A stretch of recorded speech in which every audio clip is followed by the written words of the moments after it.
Assalamualaikum warahmatullahi wabarakatuh. Perkenalkan, nama saya Aryani Widya Astuti, NIM 182180125. Nah, pada kesempatan kali ini saya akan menjelaskan apa itu pembelajaran dengan menggunakan model connected. Pembelajaran terpadu menggunakan model connected merupakan pembelajaran yang menghubungkan antara satu konsep dengan konsep yang lain, satu topik dengan topik lain, satu keterampilan dengan keterampilan lain. Dan juga tugas yang dilakukan pada hari ini dilakukan lagi pada hari berikutnya. Bahkan ide-ide yang dilakukan pada semester ini bisa dilakukan kembali pada semester berikutnya. Kunci utama dari model tipe connected ini atau model keterhubungan yaitu adanya usaha untuk menghubungkan materi, konsep, dan juga keterampilan dalam suatu disiplin ilmu dengan asumsi bahwa akan dapat secara otomatis siswa memahami hubungan tersebut. Nah, pembelajaran terpadu dengan menggunakan metode connected menuntut pemahaman dan kreativitas guru dan siswa dalam menuangkan ide-ide dalam sebuah pembelajaran. Dalam hal ini, fokus utama guru tetap terfokus kepada siswa. Selanjutnya, guru membuat rencana pembelajaran yang terintegrasi dengan tetap mengacu pada standar kompetensi dan kompetensi dasar. Ada beberapa dampak positif dengan menggunakan model pembelajaran tipe connected ini. Yang pertama, dampak positif dari mengaitkan antara ide-ide dalam satu bidang adalah siswa dapat memperoleh gambaran yang luas sebagaimana suatu bidang yang terfokus pada suatu aspek tertentu. Nah, yang kedua, siswa dapat mengembangkan konsep-konsep kunci secara terus-menerus sehingga terjadilah proses internalisasi. Yang ketiga, menghubungkan ide-ide dalam suatu bidang studi sangat memungkinkan bagi siswa untuk mengkaji, memperbaiki, serta mengasimilasi ide-ide secara terus-menerus sehingga mudah untuk terjadinya proses transfer ide-ide dalam memecahkan sebuah masalah. Nah, selain memiliki kelebihan, model pembelajaran menggunakan tipe connected ini juga memiliki kelemahan, diantaranya yaitu satu, masih kelihatan terpisah antara bidang studi dengan bidang studi satu dengan yang lainnya. Kemudian tidak mendorong guru untuk bekerja secara tim, sehingga isi dari pelajaran tetap saja terfokus tanpa merentangkan konsep-konsep serta ide-ide antar bidang studi. Kemudian, dalam memadukan ide-ide dalam suatu studi, maka usaha mengembangkan keterhubungan antara bidang studi akan terabaikan. Kemudian yang terakhir, model ini belum memberikan gambaran yang menyeluruh karena belum menggabungkan bidang-bidang pengembangan mata pelajaran lain.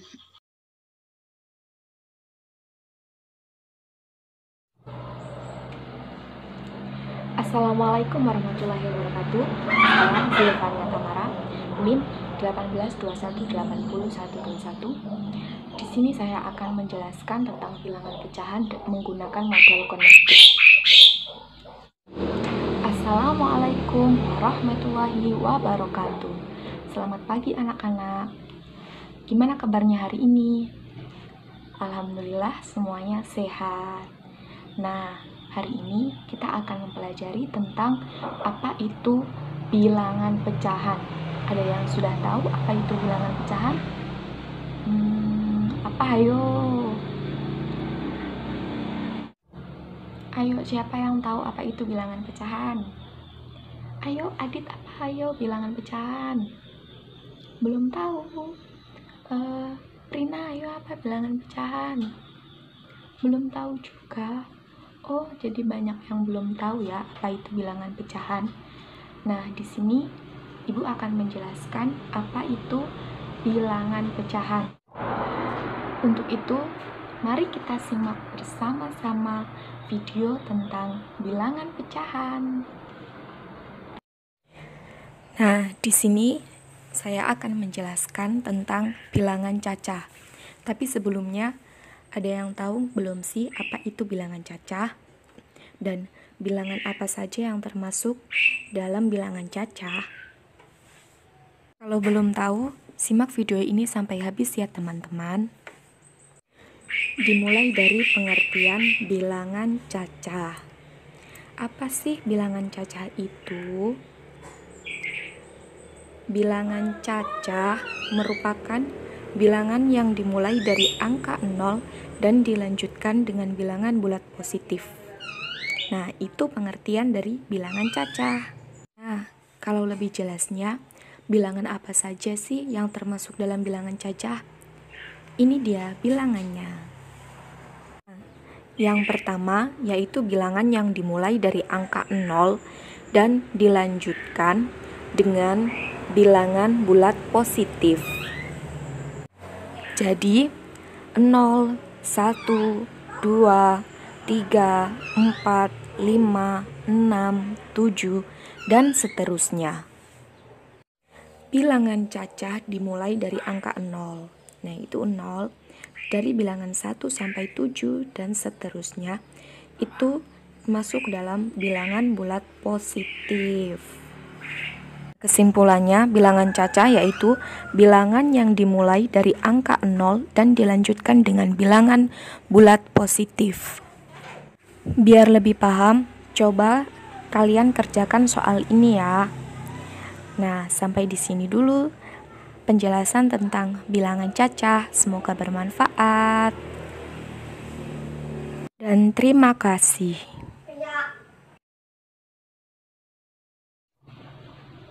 Nah, kalian sudah simak videonya kan? Apa itu bilangan cacah? Bilangan cacah adalah bilangan yang dimulai dari 0 dan dilanjutkan dengan bilangan bulat positif. Jangan lupa tugasnya dikerjakan dan dikumpulkan pada pertemuan besok ya. Sekian dulu penjelasan tentang bilangan cacah pada hari ini. Apabila ada salah, mohon dimaafkan. Sebelumnya kita berdoa terlebih dahulu sebagai penutup. Berdoa mulai. Berdoa selesai. Sekian pertemuan pada hari ini. Wabillahi taufiq wal hidayah. Wassalamualaikum warahmatullahi wabarakatuh. Nah, di sini saya Farah Yunus Listiawati, NIM 132 akan menjelaskan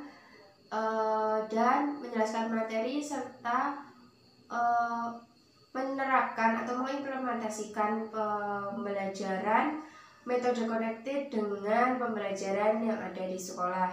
Di sini kelompok kami memilih menggunakan RPP kelas 2, tema 1 yaitu hidup rukun, subtema 2 hidup rukun dengan teman bermain, pembelajaran pertama. Di sini terdapat 3 pembelajaran, ada materi bahasa Indonesia, SPDP, dan matematika. Di sini bisa kita lihat kita bisa menerapkan model connected ini kepada 3 mata pelajaran sekaligus. Namun di sini saya akan menerapkannya pada kedua materi saja karena ini masih di kelas rendah dan mungkin nanti meminimalisir jika anak bingung karena ini masih di dalam kelas rendah. Yang pertama,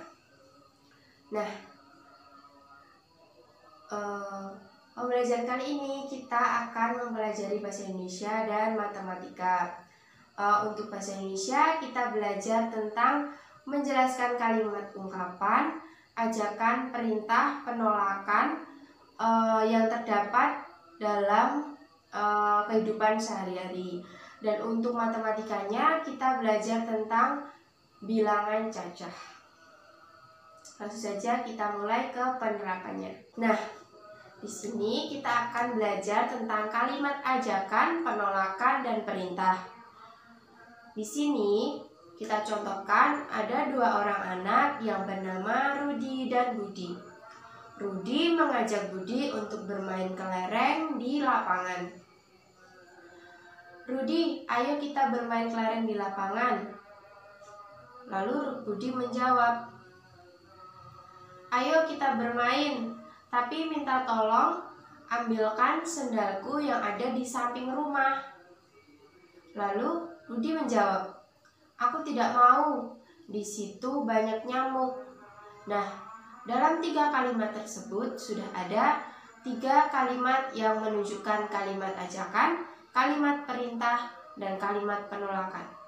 Kalimat ajakan saat pertama kali Rudi mengajak Budi.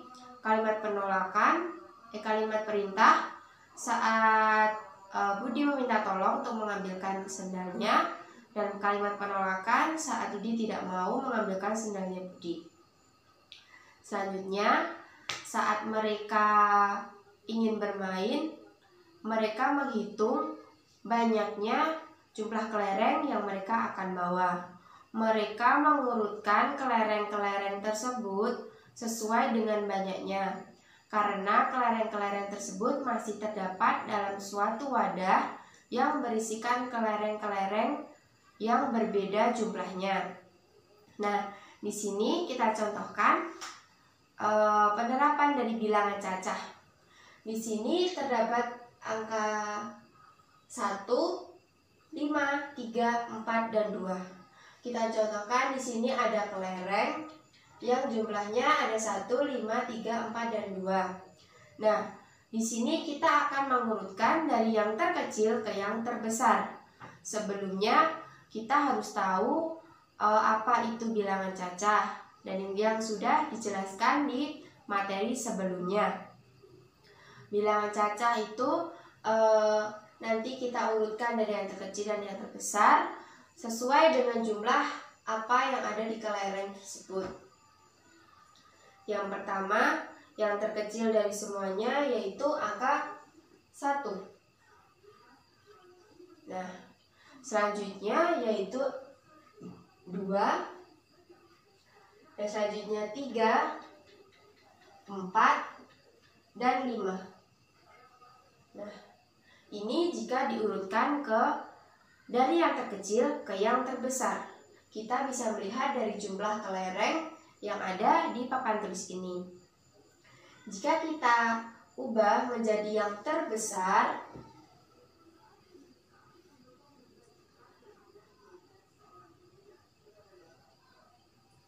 kita menghitung dari jumlah yang paling banyak.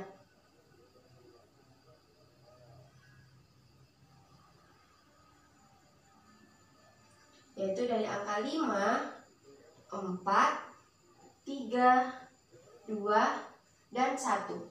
Di situ sudah tertera dengan jelas. Tapi sebelum kita mengurutkan, kita seharusnya menghitung kelereng-kelereng tersebut dengan tepat. Nah, saat mereka menghitung kelereng tersebut ada yang terjatuh dan Budi meminta Rudi untuk mengambilkannya. Rudi minta tolong ambilkan kelerengku yang jatuh tersebut. Lalu Rudi bilang, ya akan aku ambilkan. Nah, di situ terdapat juga kalimat perintah dari Budi ke Rudi untuk mengambilkan kelerengnya. Setelah mereka menghitung kelerengnya, mereka bermain di lapangan dengan teman-teman yang lain.